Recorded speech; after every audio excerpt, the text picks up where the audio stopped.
Or, dans l'histoire, il n'y a qu'une seule façon de créer des emplois, depuis le néolithique. On pourrait l'appeler le format PSD, comme pour Photoshop. PSD. Problème, solution, distribution. Vous voulez créer un emploi? Très simple. Il vous suffit de résoudre un problème. Donc problème, solution, de le résoudre donc, et de distribuer votre solution. Si vous avez trouvé la solution à un problème et que vous êtes en mesure de la distribuer, vous avez créé des emplois. Les potiers, au néolithique, avaient résolu des problèmes et distribuaient une solution de problème, c'est-à-dire la création d'un contenant. Résolution de problème, création de quelque chose de désirable, ça peut être autre chose qu'un problème industriel, ça peut être autre chose qu'un problème technique précis, mais on appelle ça d'ailleurs en gestion, en économie, une proposition de valeur. Bon. Mais je préfère vraiment rester sur PSD. Problème, solution, distribution. Les problèmes sont la matière première de la création d'emplois.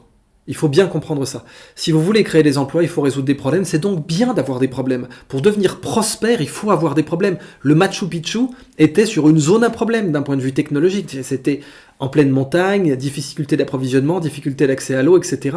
Mais ça vous force à vous mettre dans une mentalité de résolution de problèmes. De même pour Bagdad au IXe siècle, de même pour Santorin, de même pour Venise, de même pour Pétra.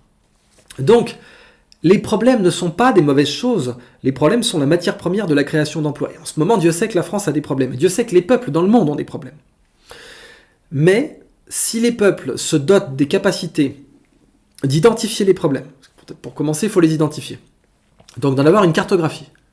Avoir une carte distribuée, partagée, carte partagée des problèmes.